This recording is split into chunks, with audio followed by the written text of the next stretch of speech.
When it comes to anti-heroes, there are a few characters that emphasize the anti-part as much as Lobo. There are very few Lobo comics where he isn't actively destroying the universe one unfortunate soul at a time, and when he's not, it's only because he's preparing for an event that is all the bigger. All this in mind, the only difficulty with Lobo and his terrible deeds is figuring out which one is the very worst, because he's carried out so many simply awful acts that it's hard to put your finger on exactly which should be considered the most depraved. With a man who has killed all his own children, killed his own species, and at one point even killed himself, there's no shortage of moments to pick between. Only the sinking feeling that maybe Lobo should have his anti-hero status revoked at some point in the future. If you're in need of a hero that amps up all the bloodthirsty wildness of Wolverine or the Punisher, Lobo is your go-to guy. If you want a character with morals, well, you might want to give him a miss, for the time being. Anyway, I'm Ewan from What Culture, and here are the 10 worst things Lobo has ever done. Number 10, blowing up a city for 83,000 years in a row. Consistency is key in life, and this may explain why Lobo has done so well for himself over the years, as it is revealed that he has destroyed one particular city in the galaxy for 83,000 years in a row running, making him arguably more consistent than some types of public transport. You hear that, Virgin Rail? I'm coming for you. While this wouldn't initially sound like a bad thing, after all, Lobo destroys cities with the frequency that most people would have breakfast, crucially, Lobo isn't trying to destroy the city, as he is only ever there to go to a diner he likes, meaning that the destruction that follows is merely a result of the Kiss lookalike existing in any one space for longer than 3 minutes. Purposeful destruction is one thing, but seemingly accidentally destroying an entire city countless years in a row seems on another, more entirely careless level. Number 9, becoming a Red Lantern. Given that the Red Lanterns are generally considered the rage-addled mass murderers of the Lantern Corps, it is naturally a place where Lobo very much belongs. But oh, look at Dexter, who's a good murder kitty. Yes, you are. While it isn't a surprising move that Lobo would then eventually get one of these rings, it is still a sketchy move that he accepted it in the first place, as against all expectations, Lobo is generally not on bad terms with the Green Lanterns, occasionally even working alongside them, meaning that this spits in their face more than just a little. Perhaps more importantly, the ring also messes with the bearer's mind, making them a conduit for rage and destruction, which Lobo, having seen the Red Lanterns in action, is aware of, and yet he still took the ring. It's one thing deciding to do bad stuff, but taking a ring that basically makes you addicted to that kind of destruction is unmistakably some shady behavior. Number 8, killing himself. The widespread hate for the New 52 version of Lobo came from precisely 2 factors. The new version looked entirely different, and he also killed the old quote-unquote fake version of himself within the first issue of his new comic run.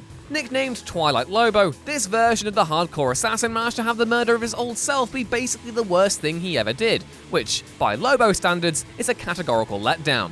While it was an interesting experimentation with the character, it lacked all of the heart of what makes Lobo so interesting, namely an unflinching love of doing terrible, terrible stuff. Also, just gonna say it, less sexy too. I mean, the old Lobo looks like he'll neck 10 shots of tequila and then crush you with his collection of Motorhead albums, while this new one looks like he'd just sob repeatedly in the corner that he has one less ab than Batman. Not only was this all bad on the level of encouraging further fan hate for the character, but it's also just a straight up dumb move. As a double Lobo team, it would have been fairly unstoppable.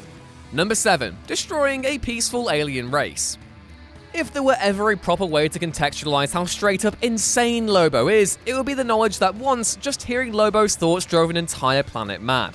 This is because the people of the Magellanic Clouds are mind readers who have existed in a constant state of bliss by reading the minds and positive thoughts of people light years away. It's a peaceful existence, or at least it is peaceful, right up until they accidentally find the mind of the space assassin and suddenly break into unbridled chaos. The Magellanics turn on one another immediately, descending into violence, cannibalism, and chaos, all the while using one of Lobo's iconic space swear words. It's weird thinking that one of the worst things that Lobo has done is something that he'll never know about, yet also somehow totally unsurprising. Number 6, killing all his kids. Having kids is difficult, as making sure they grow up as smart, healthy, and kind as possible is sure to take it out in even the best parent.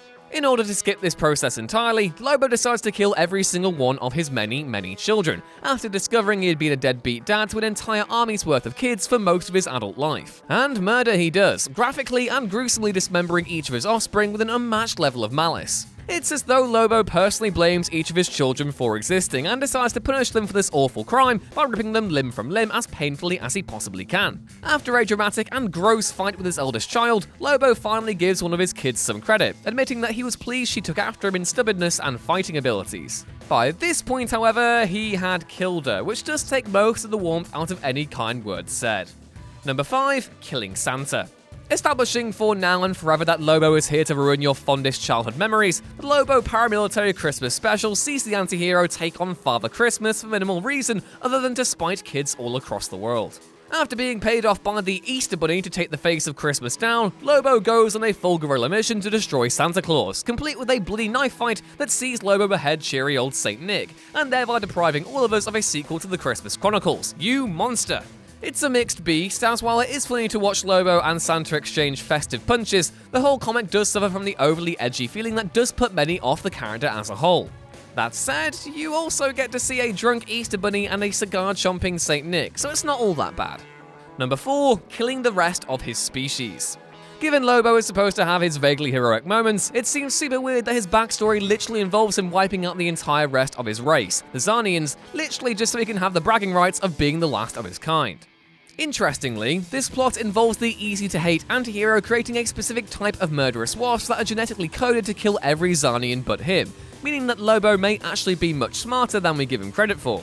That said, it's only natural that Lobo is smart in one specific area, the area that involves being able to kill as many people as is physically possible. Systematic homicide is pretty safely an awful thing to do, and the fact that Lobo did so while being so young really sets the tone for the character's chaotic antics to this day. Number 3. Killing his pet dog. If there's one thing that humanity struggles with collectively, it's seeing a dog die. Lobo has killed children, pensioners, the infirm, and the innocent, and yet none of these feel quite as bad as the moment he turns on man's best friend. Admittedly, it only feels as awful as it does because said dog, creatively named Dog, was actually Lobo's pet, who he kept with him for a surprisingly long time on his blood-soaked adventures. However, this doesn't stop the murderous Zarnian from turning on his pet Pooch, stomping it into the carpet the minute he suspects it may be possessed by one of his enemies. It's effective as hell at establishing that Lobo is often more villainous than anti-villain, but also comes at the sacrifice of seeing a character that many will have gained real affection for crushed under the man's boot. Every silver lining has a cloud, we suppose. Number 2. Banished from heaven and hell. In a plot point that should come as precisely zero shock to anyone at all, Lobo is canonically banned from both heaven and hell after trying to murder all the respective deities that reside in both realms. It's unclear whether this storyline was initially made in order to allow Lobo immortality, or just for the sheer fun of it, as previously Lobo was already considered immortal, with his bloodline unable to die aside from the hands of another Zarnian.